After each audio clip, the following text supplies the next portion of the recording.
नमस्कार, news 18 digital देख रहे हैं आप। आपके साथ मैं हूं विकास ब्रजेश सक्सेना। भारत की मशहूर फार्मा कंपनी सिप्ला आज सोशल मीडिया पर सवालों के घेरे में है। क्या वो वाकई सिटीजन सेंट्रिक है या फिर प्रॉफिट सेंट्रिक? ऐसे सवाल सोशल मीडिया पर पूछे जा रहे हैं। मामला है एली लिली की ब्लॉकबस्टर वेट लॉस ड्रग माउंजारो को भारत में बेचने का।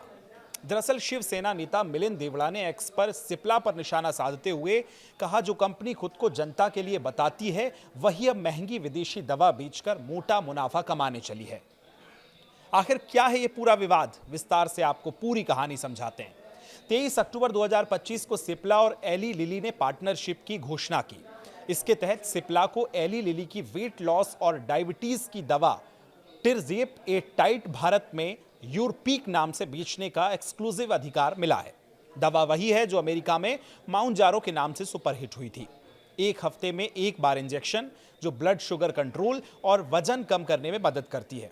अब इसकी कीमत की बात करें तो 2.5 mg का जो इंजेक्शन है वो 3500 रुपए का है और 5 mg का जो इंजेक्शन है वो 4375 तक का, यानी महीने का खर्च करीब 14,000 से 27,000 रुपए तक होगा।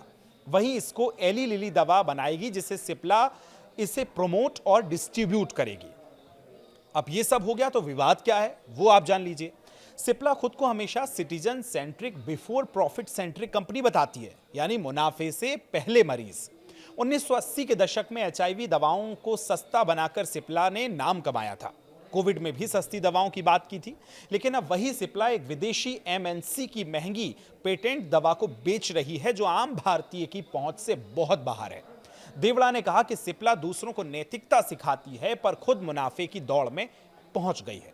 उनका तंज था, ज्ञान कुछ और, काम कुछ और। क्रिटिक्स का अब ये कहना है कि ये वही सिप्ला है जिसने पहले कहा था कि वो GLP-1 जैसी दवाओं को जेनरिक वर्जन बनाएगी ताकि कीमतें घट सकें, लेकिन अब उल्टा काम कर रही है। अब इधर सिप्ला और एली लिली की दलील है कि वो इस पार्टनरशिप से दवा छोटे शहरों और ग्रामीण इलाकों तक पहुंच सकेगी। भारत में करीब 10 करोड़ डायबिटीज के मरीज और 25 करोड़ लोग मोटापे से जूझ रहे हैं।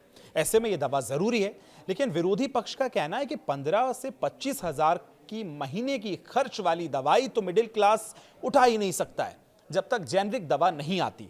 यानी संभावित 2026 में यह जेनरिक दवा आ सकती है, तब तक यह सिर्फ अमीरों की दवा बनी रहेगी।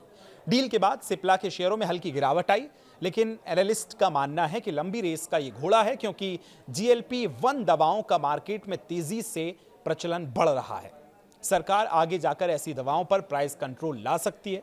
आखिर में अब सवाल यही कि क्या यह बेहतर हेल्थ एक्सेस की दिशा में एक कदम है या फिर प्रॉफिट के नाम पर हिपोक्रेसी? अब आप बताइए, सिप्ला सही कर रही है या अपनी ही वैल्यूज से समझौता कर रही है? आप जो भी इस दवा पर सोचते हैं हमें कमेंट करके जरूर बताएं। शुक्रिया।